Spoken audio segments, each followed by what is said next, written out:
Hallo Anna, ich wollte die Wohnung sauber machen, Frühjahrsputz, bevor du zu mir kommst, dass alles schön und sauber ist, dass du nicht so viel Arbeit hast.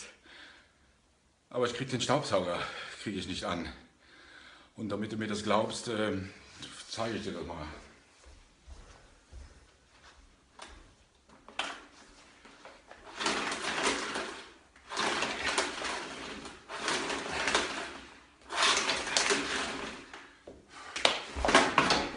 Keine Ahnung, was da los ist.